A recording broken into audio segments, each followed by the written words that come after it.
लेव व्यवस्था अध्याय 7 में परमेश्वर फिर से दोष बलि को दोहराता है, परंतु उसमें कुछ नियम जोड़ देता है।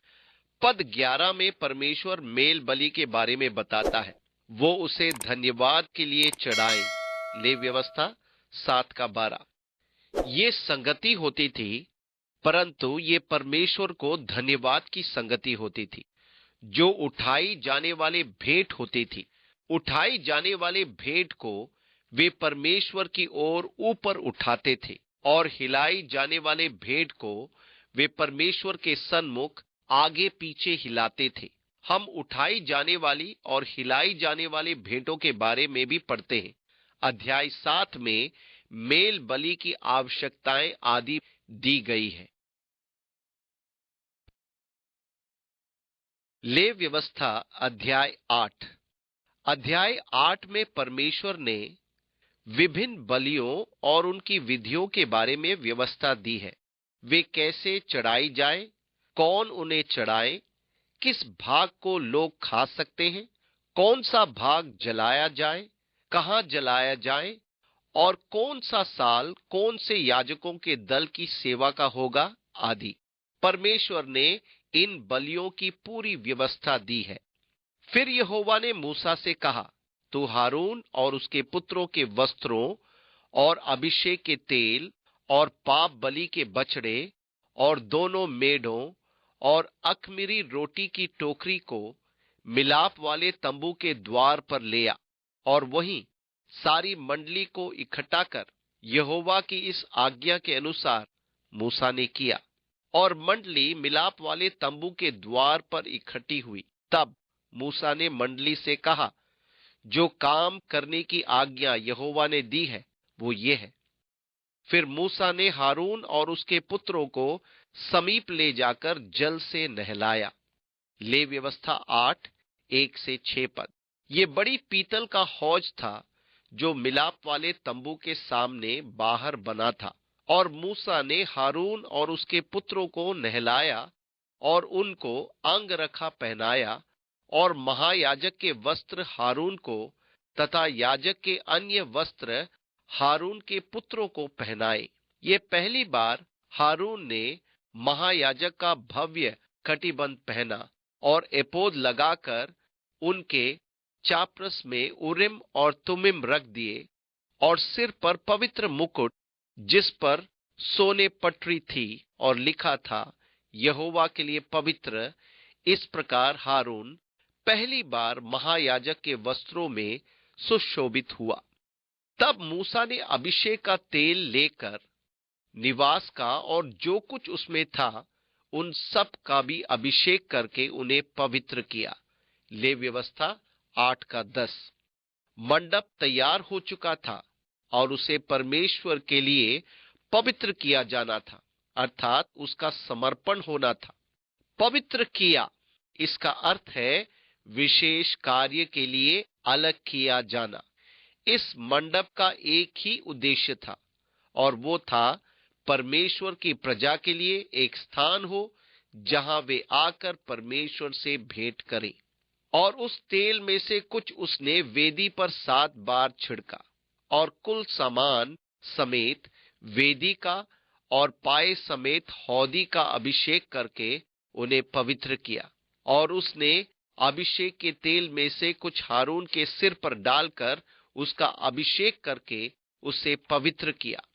लेव व्यवस्था 8:11 और 12 पद। उन्होंने अभिषेक का तेल लिया और मंडप की समस्त वस्तुओं का अभिषेक किया। वे सब परमेश्वर के लिए अलग की गई कि केवल परमेश्वर के लिए काम में ली जाए। जब हारून, जिसे केवल परमेश्वर के उपयोग अर्थात केवल परमेश्वर का साधन होना था, उसका भी तेल से अभिषेक किया गया।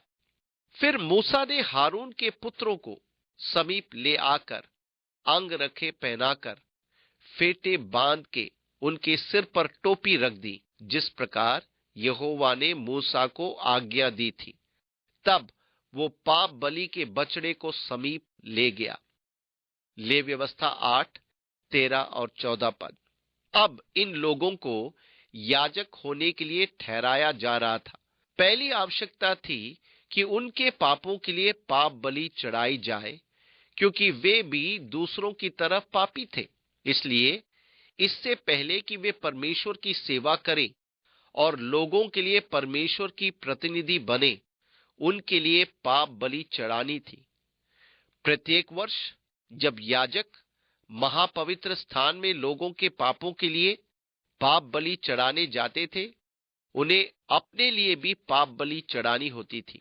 पहली बलि जो वेदी पर चढ़ाई जाती थी, वो याजक के स्वयं के लिए होती थी। वो पहले अपनी स्थिति सुधारता था, अतः उसके पापों की बलि पहले होती थी, लोगों के लिए बलि चढ़ाने से पहले। इस तरह पूरे मंडप में पहली बार हारून और उसके पुत्रों के लिए चढ़ाई गई, ताकि वे परमेश्वर की सेवा के लिए अलग किए जाएं। अब पाप बलि चढ़ाने के बाद फिर वो होम बलि के मेढ़े को समीप ले गया। ले व्यवस्था 8 का 18 पद 18, क्योंकि अब उनकी पाप क्षमा का संस्कार पूरा हो चुका था, वे अपने जीवन को पूरी तरह से समर्पित कर सकते थे। इसका उद्देश्य ये था कि पहले पापों का प्रायश्चित किया जाए और उनके जीवन को समर्पित करके पूरी तरह से परमेश्वर के लिए अलग किया जाए। फिर वो दूसरे मेढ़े को, जो संस्कार का मेढ़ा था, समीप ले गया और हारून और उसके पुत्रों ने अपने अपने हाथ मेढ़े के सिर पर रखे। तब वो बलि किया गया और मूसा ने उसके लहू में से कुछ लेकर हारून के दाहिने कान के सिरे पर और उसके दाहिने हाथ और दाहिने पांव के अंगूठों पर लगाया। ले व्यवस्था 8, 22 और 23 पद। कहने का अर्थ यह है कि पूरी तरह से अलग किए गए थे। तुम्हारे कान पवित्र किए जाएं कि तुम परमेश्वर की आवाज सुन सको। तुम्हारे हाथ पवित्र किए जाएं कि तुम परमेश्वर का काम कर सको। तुम्हारे पांव पवित्र किए जाएं कि तुम परमेश्वर के मार्ग पर चल सको। पद 30 में अभिषेक का तेल। और मूसा ने अभिषेक के तेल और वेदी पर के लहू दोनों में से कुछ लेकर हारून और उसके वस्त्रों पर और उसके पुत्रों और उनके वस्त्रों पर भी छिड़का। और उसने वस्त्रों समेत हारून को और वस्त्रों समेत उसके पुत्रों को भी पवित्र किया। ले व्यवस्था 8 का 30। जरा सोचें, उन नए सुंदर वस्त्रों पर तेल और लहू की छींटे, परंतु ये उनकी पवित्रकरण विधि थी जो उन्हें परमेश्वर के लिए अलग करती थी। और मूसा ने हारून और उसके पुत्रों से कहा, मांस को मिलाप वाले तंबू के द्वार पर पकाओ और उस रोटी को जो संस्कार की टोकरी में है वही खाओ। ले व्यवस्था 8 का 31। इस तरह याजकों को परमेश्वर के लिए अलग किया गया।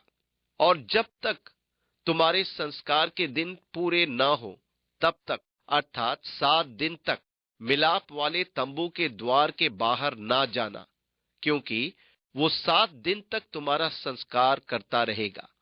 ले व्यवस्था 8 का 33। उन्हें इस पवित्रीकरण विधि से गुजरना था। 7 दिन तक उन्हें परमेश्वर के सन्मुख मंडप में ही रहना था। वे उस स्थान को छोड़ नहीं सकते थे।